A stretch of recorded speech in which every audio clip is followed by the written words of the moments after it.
আসসালামু আলাইকুম। বগুড়ায় এমন সুন্দর সুন্দর অজানা জায়গা কিন্তু অনেক আছে যেগুলোতে আমরা এখনও যাই নাই। ভালো লাগে বগুড়া নিয়ে কাজ করতে।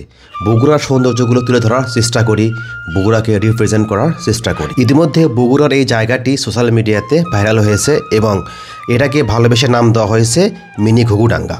ঘুঘুডাঙ্গা নাম দেওয়ার পিছনের কারণ বগুড়ার পার্শ্ববর্তী জেলা নওগাঁয় কিন্তু সে ঘুঘুডাঙ্গা আছে। সে ঘুঘুডাঙ্গাকে ভালোবেসে বগুড়ার এই জায়গার নাম দেওয়া হয়েছে ঘুঘুডাঙ্গা, যা দেখতে সেই নওগাঁর ঘুঘুডাঙ্গার মতো এই বগুড়ার এই জায়গাটা। এখানকার সৌন্দর্যের পরিবেশ ধরে রাখার দায়িত্ব আমাদের। আমরা যারা এখানে যাব অবশ্যই এখানকার সৌন্দর্যটা আমরা ধরে রাখার চেষ্টা করব। আর যারা মোটরসাইকেল চালাবেন অবশ্যই এখানে ধীরগতিতে মোটরসাইকেল চালাবেন। এখন বলি কিভাবে আসবেন এই জায়গাতে। বগুড়া 7 মাথা থেকে সরাসরি দুর্গাপুরের বাস বা সিএনজি পাবেন, অথবা সরাসরি 5 পীরের সিএনজি বা ট্রেন দিয়ে 5 পীরে আসবেন। সেখানে ভ্যান গাড়ি বা যে কাউকে জিজ্ঞাসা করবেন এই জায়গার তালগাছের এই সাম্রাজ্যের কথা আপনাকে দেখিয়ে দেবে।